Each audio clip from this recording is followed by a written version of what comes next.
Hello' friends, জীৱনত কিছুমান ঘটনাবিলাক লৈ যেতিয়া আমি বহুত চিন্তা কৰোঁ, সলিউশ্যন বিচাৰি নাপাওঁ। আপুনি সলিউশ্যন বিচাৰিও নাপায়, কিয় জানেনে? কাৰণ এই ঘটনাবিলাক আচলতে আমি নঘটাওঁ,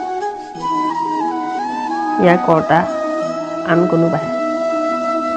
ইয়াৰ কৰ্তা হৈছে স্বয়ং ওপৰৱালা।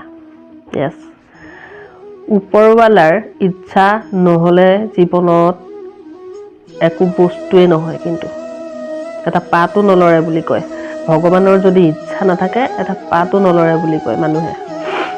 বাট দিছ ইজ ট্ৰু। এইটো কোনোবাই বিশ্বাস কৰিব পাৰে, নকৰিব পাৰে, সঁচা কথা কিন্তু এইটোৱে। জীৱনত যিবিলাক ঘটনা ঘটে, যিবিলাক ক'ৰবালৈ যোৱাই হওক বা নিৰ্দিষ্ট সময়ত ধৰক কোনোবা ব্যক্তি আপোনাৰ ওচৰলৈ অহা, অকল ব্যক্তিয়ে নহয়, জীৱ জন্তু ক্ষেত্ৰতো মই ক'ব খোজোঁ, এই যে আপোনাৰ ওচৰলৈ আহে, ইয়াতো এটা সম্পৰ্ক থাকে। এই জীৱবিলাকৰো আত্মাৰ যিটো সম্পৰ্ক বুলি কয়, আপোনাৰ লগত ইহঁতৰ আত্মাৰ সম্পৰ্ক যদি নাথাকে, কেতিয়াও কোনো মানুহ আপোনাৰ ওচৰলৈ নাহে। সেই ব্যক্তিজনৰ লগত, সেই পাৰ্চনজনৰ লগত আপোনাৰ পূৰ্বজন্মৰ কিবা এটা সম্পৰ্ক হ'লেও থাকিব লাগিব, তেতিয়াহে সেই ব্যক্তিজন আপোনাৰ ওচৰলৈ আহে। অকল ব্যক্তিয়ে নহয়, জীৱ জন্তু আপুনি লক্ষ্য কৰিব।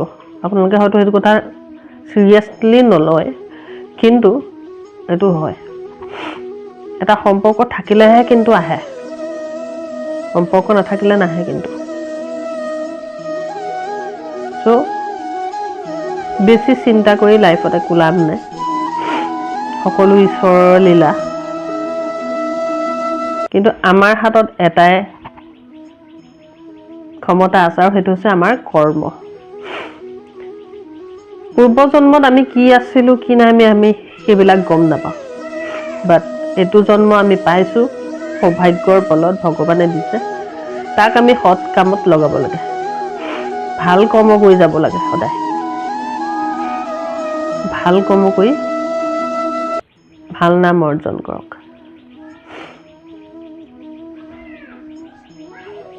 ভাল কৰ্ম সদায় ভাল ফল পাব। অলপ কষ্ট হয়, কিন্তু ৰিজাল্টটো সত্যৰে হয়, কিন্তু জয়।